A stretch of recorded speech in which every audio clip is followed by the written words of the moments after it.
Marconi was also somebody who really saw into the future, not only a lucky man, but really a visionary. And he said that broadcasting was very important as a radio application, but point-to-point communications to all and every place in the world was the ultimate and most important exploitation of this communication means. That's what he said in 1937. He was really going ahead in time, and I'm sure that this is the best possible introduction to our keynote speaker this morning, Marty Cooper. Please, Marty, you have the floor.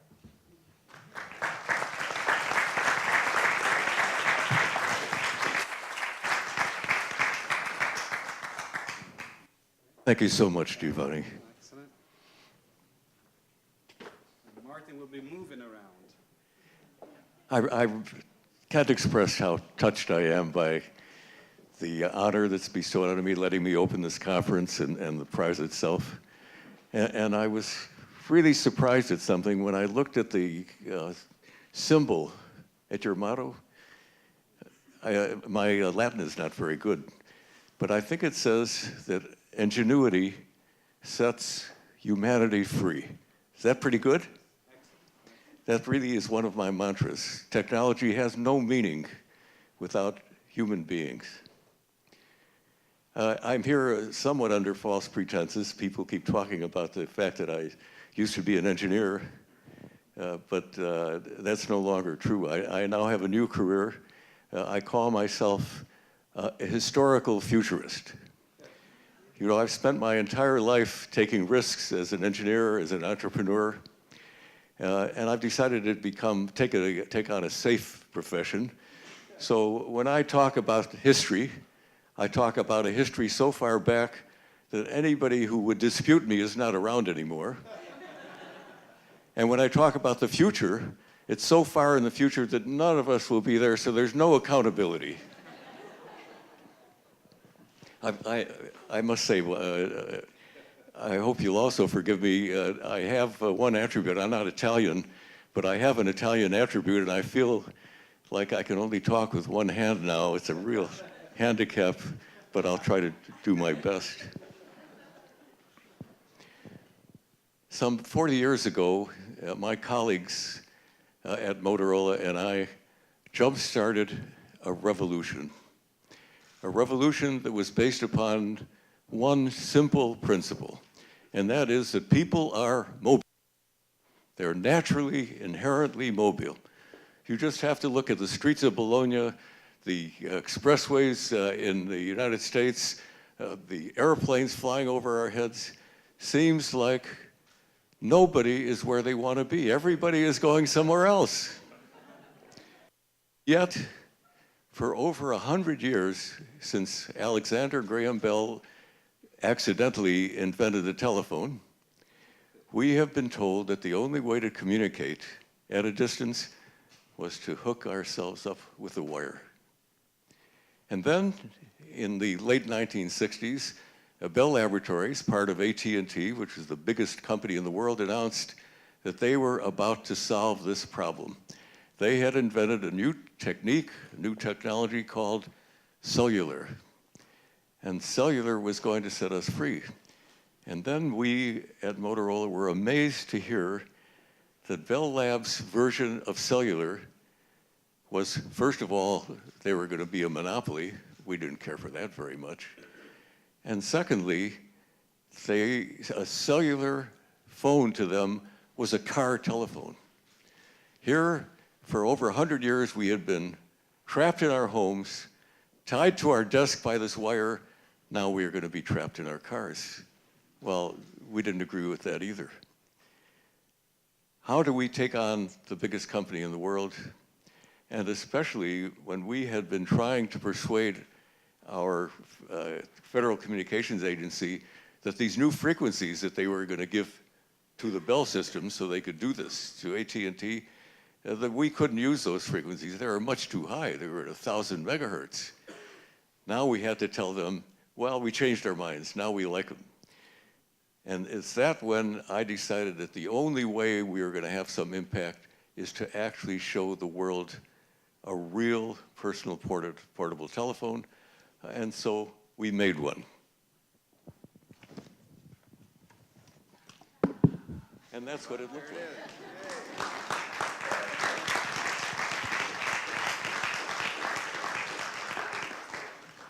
like. This phone weighs over a kilo. It has a battery life of 20 minutes, but that's not a problem. You couldn't hold it up for 20 minutes. And all this phone does is dial numbers and talk and listen. And in order to create it, the design of the phone was a small unit. It was only this big. But by the time we squeezed in hundreds of transistors, thousands of parts, it just grew and grew and grew, and this is as small as we could make it. So we took this phone to New York, we took it to Washington, we showed it to our politicians, to our Federal Communications Commissioners, and we won. We persuaded the government, first of all, to have competition, really important, and we persuaded them to design a system that could accommodate portable telephony right from the beginning. We really caused a revolution. We changed the very nature of what a phone call is. Up until portable telephony, when you made a phone call, you called a place. Now, when you call somebody on their cell phone, you expect them to answer, right? Everybody has, I ought to ask, is there anybody in this room that does not have a cell phone? There's always one person who's trying to make a statement, but all of our lives, oh, is that true? God. All of our lives have changed, and I hope for the better. It really was a revolution. And then about 10 years after cellular finally became introduced, it was announced that we were about to have another revolution. They had created a new technology called digital. And now we have a thing called the smartphone. And I'm afraid that I don't call that the introduction of the smartphone a revolution. Very convenient. It's nice that you don't have to carry a camera with you. Isn't it wonderful that you can read your email 15 minutes before you're at a computer where you can see it on a decent screen? There are lots of conveniences associated with smartphones, but they are not what I call revolutionary. A revolution, by my personal definition, is a service, a device, something that changes the behavior of a lot of people in a very meaningful way. Well, I'm here to tell you today that we are about to have not one, but a number of revolutions, all engendered by the ability to connect people wirelessly. And I'm going to spend just a few minutes describing 3 of those revolutions, just by way of introduction, and you'll find out within the next 10 or 20 years whether I'm right or not. One of the more important of these 3 is medical health, healthcare. Our healthcare system, at least in the United States, is broken. I suspect that the same is true in Italy, because it's true everywhere else in the world. Doctors think that their job is to cure disease. What they should be doing is preventing disease, don't you think?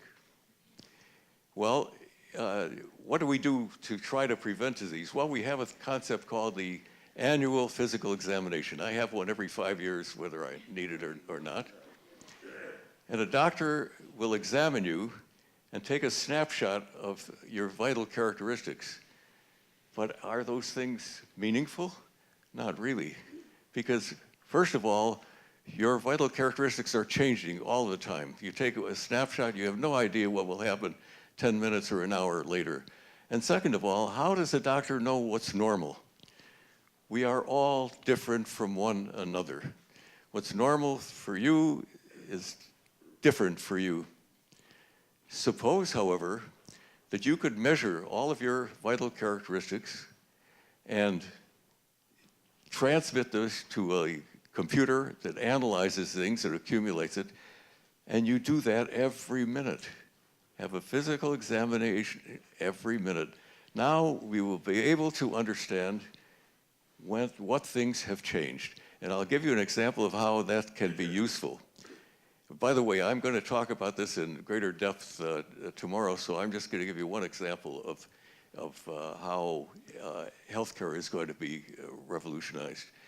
One of the biggest causes of heart failure, of death in the United States, in Italy, I think it's true everywhere in the world, is congestive heart failure.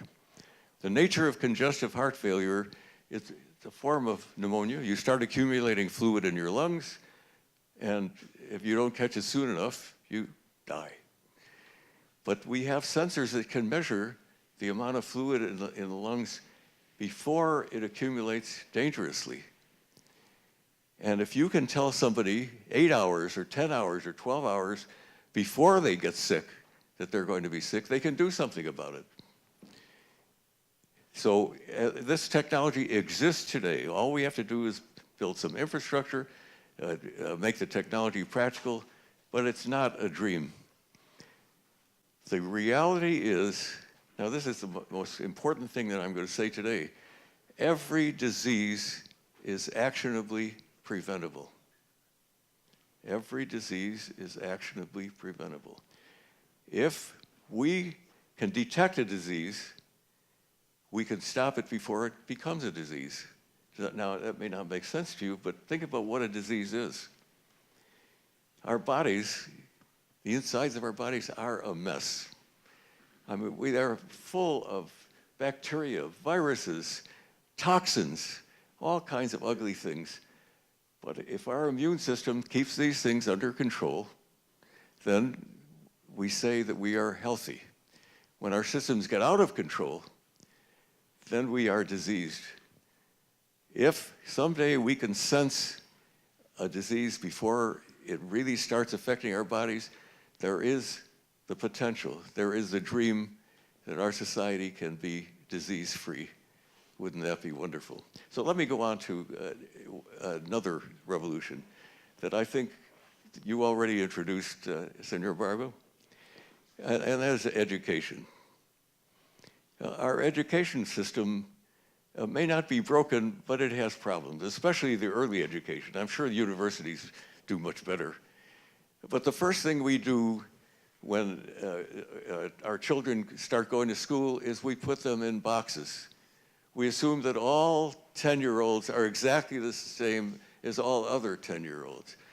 All boys are the same as other boys, and girls are the same as girls. And of course, none of these things are true. Every person is an individual. What we're discovering now, with the advent of the internet, of all of these wonderful technologies, that when a school or a university establishes a lecture, they have a professor, a teacher, teaching the students. The students sit there with their computers, with their iPads, with their Androids, and they know more than the professor does. They have access to all the information in the world, and here this person is trying to teach them things. What we are starting to see is what is referred to, and Senor Bargo was talking about that a little bit, the inverted classroom, the flipped classroom. Think about what do the children do now when they are not at school? They play games. Wouldn't it be wonderful if we could turn these games into educational games?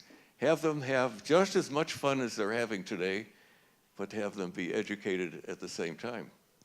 Not only that, while they're being educated, they can be tested because all these games have different levels. They have to solve problems. They ought to be real problems. Do you still need schools? Of course. How else do you get the wisdom of the teachers? How else do you learn how to use these tools? So what we do now is, what we will do in the future is have people learning in the real world, 24 hours a day, 7 days a week. They will go to school a few hours a day to capture the wisdom of their teachers. Education is going to be revolutionized. The biggest revolution of all, however, is going to be, and this is going to sound strange to you, a result of social networking. When I look at this group, how many people here are on Twitter? Anybody? We got about a half a dozen. Facebook? Everybody's on Facebook, right? Google Plus. Yeah, sorry about that. You gotta get a little plug in there. I know everybody's on Google Plus, so I won't even ask. Social networking today is what I call the Pong stage. Anybody here remember the game Pong? You're all much too young, but I know you're too young. Pong was a game that you played on your television set with a control, and you had two paddles, and you made this ball go there and back, and you moved the paddles up and down. I mean, talk about a mindless game. But it taught us to interface with a screen, and the next thing you knew, we grew up, and we were playing Pac-Man. And then they invented the personal computer, and we were all very comfortable dealing with screens. That's the stage we are at in social networking. So I want to give you an illustration. It's kind of a trivial one about why I think social networking is going to revolutionize the way we do business, the way we run schools, the way we conduct virtually all social interfaces. I talk about the corporate meeting. I include also academic meetings. The nature of a meeting that I'm describing is that you have a problem to be solved or a decision to be made. Somebody identifies that problem or decision, and they decide to have a meeting.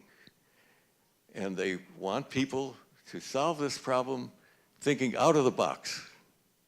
And the first thing they do is start creating the boxes. The first box is the organization chart, right? You can't have people in the wrong part of the organization chart there. And the second box is the location. If people have to be face-to-face, so we have to bring them together. Then we start working on the time. Almost impossible to get everybody together, but you figure out how to do that. And on. You have one box after the other, but finally you get them all together, and you have these people together. By the way, one of the boxes is the size of the room. And you say, okay, fellas and girls, we have 1 hour. Think out of the box and solve this problem. How are we going to do that in the future? Well, you still have the problems. You still have the decision to be made, so somebody's got to do that. But the first thing that person does is reach into a database and find out who understands the background, who are the best people to do that. Well, that almost sounds like a little bit like LinkedIn. Now, I'm not suggesting that LinkedIn is going to be the thing, but I'm only suggesting there is going to be a database. And then we start communicating among these people. And when we have an idea, you immediately put your idea into the system. That is a little bit like Twitter. And when you have something that's a little more complicated than that, you put it up on the wall. That's a little bit like Facebook. And then when you have really complicated stuff, you put it into a big database, and that's like the World Wide Web. Now you have the right people working on the problem, trying to solve the problem, and they are doing this 24 hours a day, 7 days a week, wherever they are in the world. I can't express how powerful a concept that is. And the reason that I get emotional about this is I think the biggest problem in the world today, anybody want to take a guess? What is the big problem? What are we facing in the world today that is bigger than any other problem? I can see you're just waiting for me to tell you.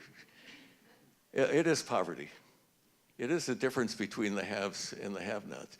If you look at what's going on around the world today, the Arab Spring, the uprisings in China, what's going on in Africa today, none of these things are religious. They're not political.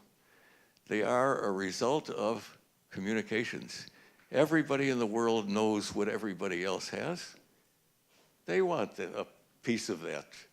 They want to have what we have, and to tell you the truth, they're entitled to it. There are only two ways to solve that problem. One is, well, let's redistribute. Let's take product away from the haves and give it to the have-nots. Well, that's great. Now we're all poor. The only real solution is to improve productivity. And the only real way to improve productivity is to make us productive. And that's, I think that when we grow up and when social networking becomes a part of our fabric, that we are going to solve that big problem. So there you have it. There's a lot of work to be done. Fortunately, I'm back in my historical futurist mode.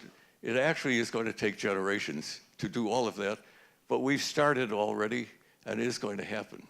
The combination of the internet and wireless connectivity is going to change the world. It's going to revolutionize the way we educate people. It's going to revolutionize healthcare, and it is going to solve the poverty problem. And when this happens, I know you're all going to remember that Marty told you about it. Thank you very much.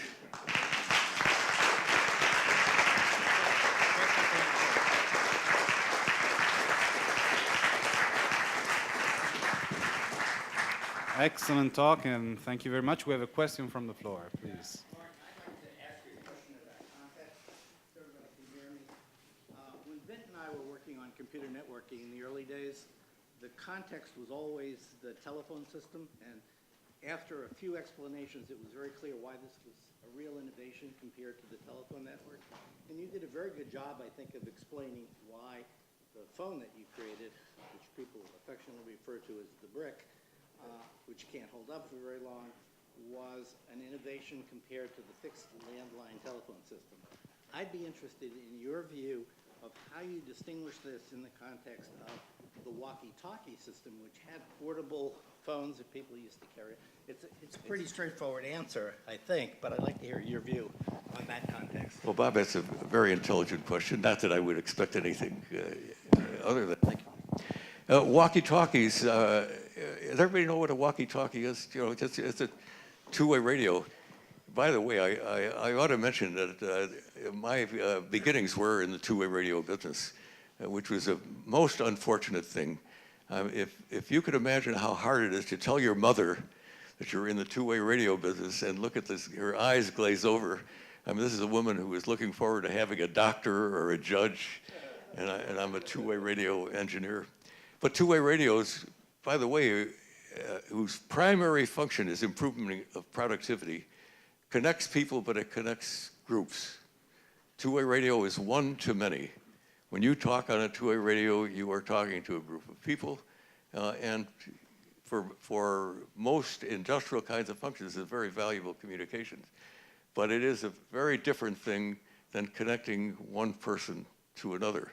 Now, one to many is got to be part of whatever future of social networking we're talking about, but there's still a profound difference between one-to-many communications, what Marconi talked about as broadcasting, and personal communications, where you're calling for one to another. But your comment is very interesting, Bob, because I had occasion to encounter my I could call them our enemies, people in the Bell system. It's now 40 years later, and I was at a conference with several of the colleagues. They still believe to this day that all we did was make the mobile phone portable. Wow. You know, and in fact, one of the Bell people got up and thought he was giving me a compliment and said that Marty Cooper moved the phone from the trunk into the person's hand. The fact is there are profound differences between all these things, and I think I hope that I responded to your question adequately.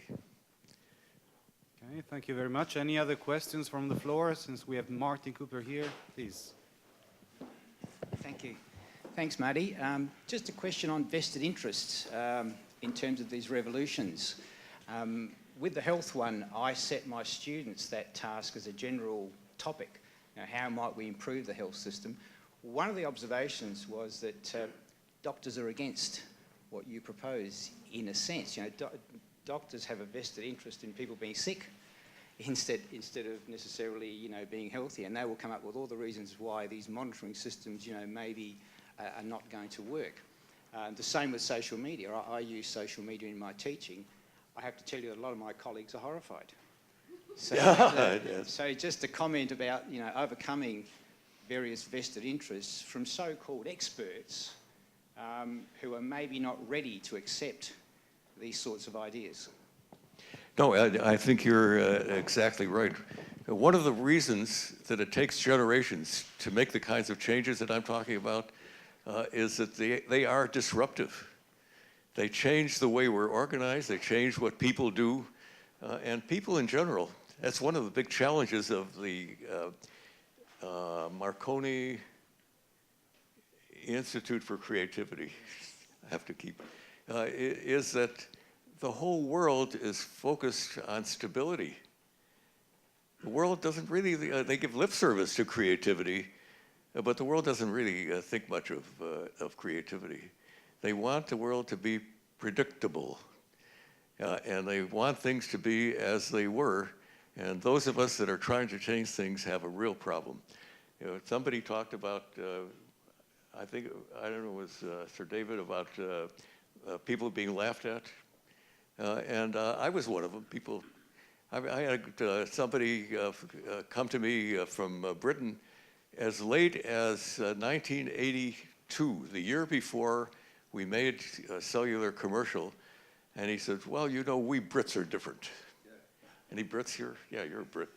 He said, we're not going to, we think that the market, this is a marketing expert, by the way, the market for cell phones, handheld cell phones in London, maybe 12,000 units. So this is the kind of response you get from people that are not really thinking about the fundamentals. It's really hard. So it takes a generation or two, but it does happen. So your colleagues better shape up. We have time for one more? Can I borrow the microphone for a second? Marty, you mentioned that the beginning of all this is about 1973, but you didn't turn the system on until 1983. What happened during those 10 years? I realize you don't have time to give it in detail, but what was it that took 10 years to get from the prototype to operation? Actually, it's going to take me another 20 minutes, but I have to do this. So I'll give you the short version. What I've been saying up until recently is, first of all, the technology was not fully developed. Building a cell phone that weighs over a kilo, just reducing that to the size of the first one, which was just a pound, took a great deal of technology. The phone itself was not enough. You had to build a complete infrastructure, and that took time. And then our government had to pick, since we got into this mode of having competitors, they had to pick the competitors. But this is the first group that I can really tell the truth to. The fact is that we at Motorola, we're much more limited in our budgets than the people in the Bell system. And it just took us a longer time, so we stalled for 10 years. The Bell system was ready to go in 1977, 1978, and we just kept stalling until we could have a competitive situation. And I think it's to the benefit of the world that we did that. Because if we hadn't, the Bell system would have had a 5-year lead, and we'd all be stuck in our cars today. Thank you very much.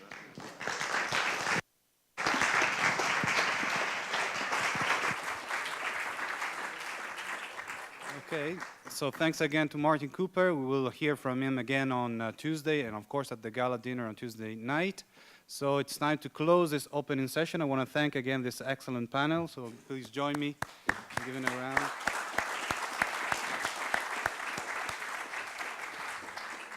This is a conference on creativity, so we are flexible, of course. It will change the start of the next session. Instead of 11:15, which is not enough for a coffee break, we'll start at 11:25 sharp, though. So 11:25, we start the next session. Thank you very much.